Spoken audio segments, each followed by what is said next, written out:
దేవుని యొక్క అతి శ్రేష్టమైన నామమునకు మహిమ కలుగునుగాక.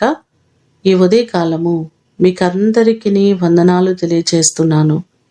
ఈ దినము మిమ్ములను బలపరచు దేవుని మాట. దేవుడే నాకు సహాయకుడు. కీర్తనలు 54వ కీర్తన 4వ చరణం. మన దేవుడే మనకు ఎప్పటికప్పుడు సహాయము చేసేవారు, మన పక్షముగా ఉండి మన అవసరతలన్నిటినీ తీర్చేవారు ఆయనే. కీర్తనలు 46వ కీర్తన 1వ చరణం కూడా చూస్తే, దేవుడు మనకు ఆశ్రయమును దుర్గమునయున్నాడు, ఆపత్కాలములలో ఆయన నమ్ముకొనదగిన సహాయకుడని కోరహు కుమారులు ఈ మాటలు చెప్పడం మనం చూస్తున్నాం. ఎన్నో పర్యాయములు సహాయము చేసేవారు లేక బాధపడుచున్నారా?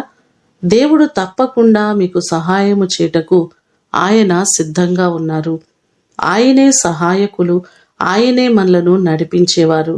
ఈ మాటలు వింటున్న మీకందరికీ దేవుడు సహాయకుడుగా ఉండి ఆయన మిమ్మును ఆశీర్వదించునుగాక. ప్రార్థన చేసుకుందాం. పరలోకమందున్న మా తండ్రి, మీ పరిశుద్ధమైన పాదములకు వందనాలు, స్తోత్రాలు. దేవుడే నాకు సహాయకుడు, ప్రభువే నా ప్రాణమును ఆదరించువాడని భక్తుడు అన్నట్లుగా మా ఆదరణకర్త మీరై ఉన్నారు. మాకు సహాయము చేసేది మీరే ప్రభువా.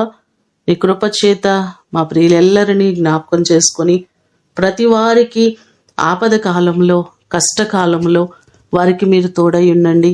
వారి అవసరతలు, వారి అక్కరలు, కొదువలు సమస్తమును మీరు తీర్చండి ప్రభువా. ప్రతి వారిని నిండారులుగా దీవించండి.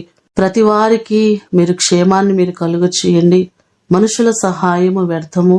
దేవా, మీరే మాకు సహాయకుడవు, మీరు సహాయము చేయండి. ప్రతి వారిని మీరు లేవనెత్తండి. నీ కృపలో బలపరచమని వేడుకుంటున్నాం. ఈ దినమంతా కూడా మీ సన్నిధి, మీ ప్రసన్నత మా అందరికీ మీరు కలుగ చేయమని యేసు అతి శ్రేష్టమైన నామమున అడిగి వేడుకొని పొందియున్నాము తండ్రి. ఆమేన్.